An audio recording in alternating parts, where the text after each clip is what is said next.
I've always cherished my wife, kids, parents, and even my modest paycheck. Life, in all its forms, was something I embraced, and I considered myself a genuinely happy guy. Sure, I wasn't rolling in dough, but I'd still managed to build a family and snag an apartment with a manageable mortgage in a decent neighborhood. My wife is a real stunner, the mother of our two little ones, and the heart and soul of our home. Bottom line, she's my everything. After we bought the place, I took on a second job to make ends meet, while Olivia held down the fort at home with the kids. My son and daughter are just 2 years old, too young for daycare. We tackled the renovations ourselves.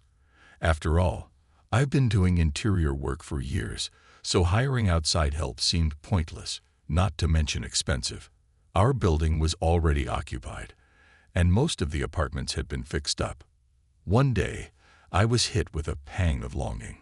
The area was crawling with people, mostly families out for a stroll. Our neighbors were pretty well off, judging by the parade of foreign cars in the parking lot.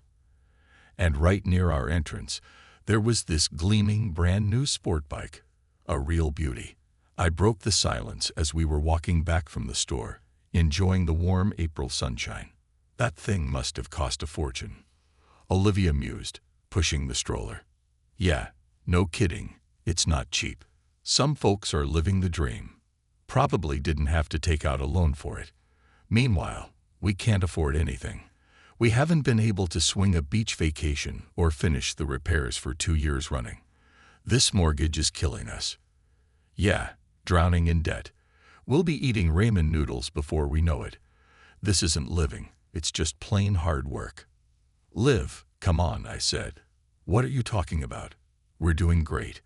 We have our own place, 2 beautiful kids. We'll get a handle on the debt, and then we'll really start enjoying life. We'll save up for vacations, then college, then weddings, I said, but she cut me off, took a deep breath, and headed for the entrance. Let's go grab a bite. I still have a ton to do, and you have to go to work tonight.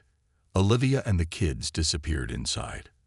Despite my wife's gloomy outlook, I still clung to the hope of a brighter future, filled with happy moments. I dragged myself home from work at 10 a.m. You were late today, Olivia called from the bedroom. Yeah, we were swamped, I replied. I went in to see her. She was on the floor, scrubbing crayon marks off the door. Where are the kids? I asked, surprised by the unusual quiet. Scarlett's on the 9th floor. They're playing with Lucas. Her youngest is the same age as ours, she said. Go to bed, she said, getting up from the floor. She looked like she hadn't slept a wink. Hannah's stomach was acting up again. I was up half the night with her. Twins are a non-stop roller coaster.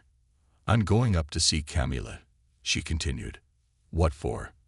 She's going to dye my hair blonde. You know, I've been wanting to do it for ages, and she's just training to be a colorist. Liv, we're supposed to be saving, I said. Is this free? Yes, it's free, she replied, cutting me off. Just go to sleep. Olivia's super outgoing, unlike me. She's made a ton of friends in no time, while I sometimes don't even say hello to the neighbors. That evening, after finally dragging myself out of bed, I found my wife in the kitchen, sporting a brand new blonde mane. The kids had already eaten and were locked in a fierce battle over some toy. Where are you going? I asked. We're going for a walk with the kids, she said, clearing the table. You're working tonight again, right? Nope, the boss gave me a break. I'm going in the morning. Great, she almost shouted, and then she went to round up the kids. Olivia's whole vibe seemed to have shifted with her new hair color. She's always rushing around, fussing, and paying more attention to herself. Though, let's be honest, women are a mystery sometimes. Time marched on. I plugged away at work. Olivia managed the home front, and the kids started kindergarten. But something felt off, like a missing piece. Olivia and I had grown distant, our conversations dwindling to a few words a day. Naturally, I blamed myself, my demanding job, and my constant absence. Then, one sweltering July afternoon, I left work earlier than usual. Things were slow, so I figured I'd surprise my family, maybe even take them for a stroll in the park. That same fancy SUV was parked near our building. Two people were inside, chatting animatedly. I recognized my wife's voice. I froze, rooted to my spot between the cars, and waited. I'm not sure how long I stood there, but I waited. My wife got out of the car, tossed away a cigarette, which was weird, because she'd never smoked, and the driver followed suit. They both disappeared into the building. It hit me like a jolt of electricity. I bolted into the entrance, raced up to the third floor, yanked the handle, but the apartment was empty. I sank to the floor by the door, a silent scream building inside me. I couldn't wrap my head around it. Olivia, having an affair. The elevator dinging open snapped me out of it. It was her, alone. "Olivia, what's going on? What are you doing?" I yelled, my voice echoing through the hallway. "Liam, don't shout," she said, her voice flat and surprisingly calm. "Let's go home, and I'll explain everything." Stepping into the apartment, she launched into her story. "So, you saw us." "Yeah, I was going to tell you myself. Eventually." "Well, I guess eventually is now.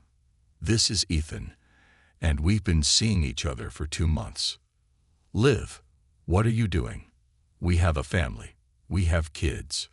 "We don't have a family anymore," she said. "I filed for divorce 4 days ago. I'm sick to death of you, your job, the never-ending repairs, and your constant whining about a happy future. We don't have a future. Liv, come on. I'm working for us." Hannah,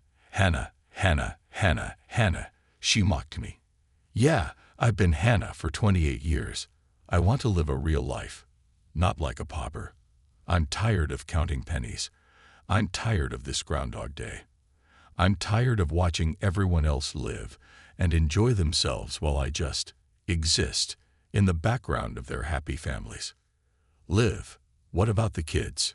It finally dawned on me that our happy, as I'd thought, life was over, and everything was crumbling around me. "Ethan and I took the kids to my parents," she said dryly. "We're going out of town for the weekend, and you need to be out of here by Monday. You can manage that. You don't have that much stuff." Grabbing her gym bag, she said as she walked out, "Liam, don't take this the wrong way. I'm just done with you. I mean, look at you. You can't even finish the damn repairs. You don't earn enough. You don't spend any time with the kids. You're always at work. I have nothing to gain by staying with you. I want a real life." The door slammed shut, punctuating the end.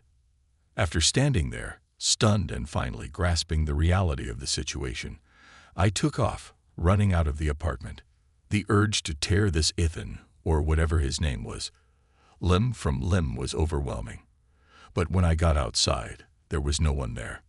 No car, no wife, nothing. It started to rain. Yeah, if they were here. But what's the point? I'm not a coward. There's just nothing left to fight for. To save a family that, apparently, never really existed in the first place. I just don't see the point. Hannah did file for divorce. I moved in with my parents on Monday and spent a long time in a fog of depression. That's how I lost everything. Our marital bliss, it turned out, was just an illusion. Hannah sold the apartment, paid off the mortgage and debts, and she only lasted 2 months with her new fiancé before she caught him with someone else. Now he's living with his parents, and she's with the kids. She told me all this herself when she called and suggested we try again. Well, what could I offer her? Like she said, there was nothing. And if there's nothing, then there's no point in starting over.